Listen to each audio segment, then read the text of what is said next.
am now going to move on to a fun part of the interview, which is the last section, which is sort of a rapid fire round. So, so it's just 7 questions, and all you have to try is to be rapid. So you can't think, and you have to give like answers off your head, and try to be witty, which I think you already are. So, Okay, let me see. are you up for it? Let's see. Okay. So my first question is, do you prefer working during the day or working at night? I'm an early morning person. Okay. What is the one thing that you wish you did differently in your PhD? Not to compromise on my expectations because somebody told me that I'm not good enough, not to suffer from imposter syndrome and listen to them. Okay. And what is the one thing you wish you did not do? Pardon?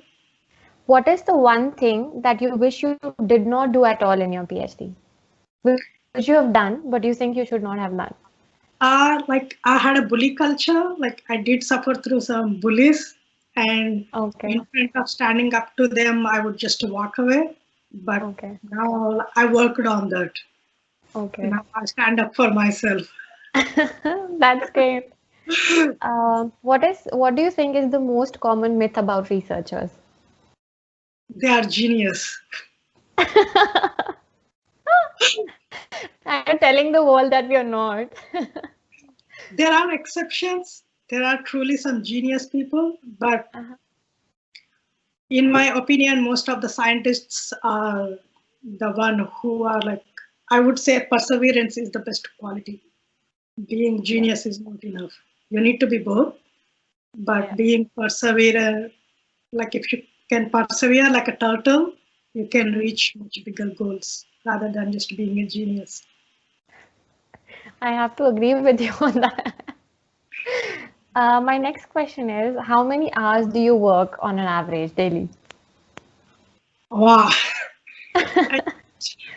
It fluctuates. Like sometimes I work only 4 hours. Like if I'm writing, then I cannot do more than 4 hours of writing work.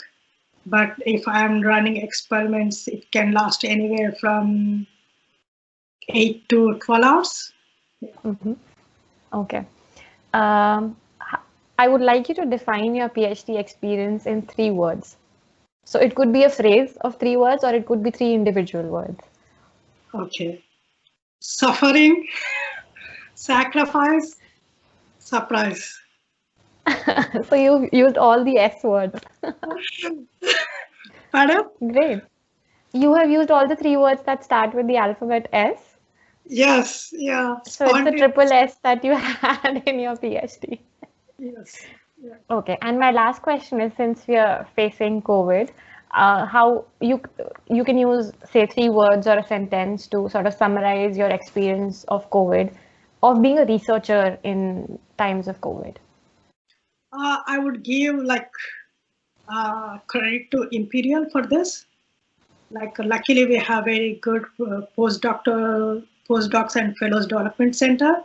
And because Imperial is a such extremely competitive environment, they train us to be resilient from early on.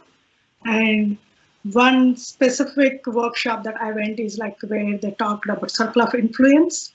It is like very famous, like cult management technique, like where like you cannot, there are like 3 circles where like you can control few things and you can influence few things, and you should be focusing on that. Like for example, what you cannot control, for example, the US elections, just don't worry about it, and you don't have to emotionally get drained about it. Similarly, COVID, we cannot change the situation. All we can do is like put a mask on and wash your hands and get on with your work.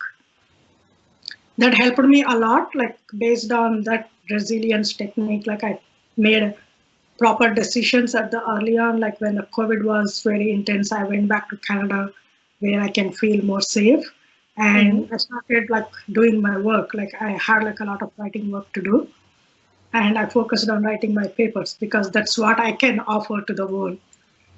I'm pretending about COVID doesn't help anyone. Like I'm not a Correct. major contributor of that situation because I have no competency whatsoever. But I ended up writing like a paper which I can truly feel proud of, which also can have a good impact on treating oil spills. So I'm happy about that. Let's see when it gets through. Great. That's a great attitude to have during COVID, I think. And that brings me to the end of the rapid fire round. Thank you so much, Pavani, for being so honest, so extrovert, and sharing all your experiences and learnings with such a huge smile on your face. It has been, I would say, blissful and exciting to talk to you. Thank you so much for being on the Science Chat Show.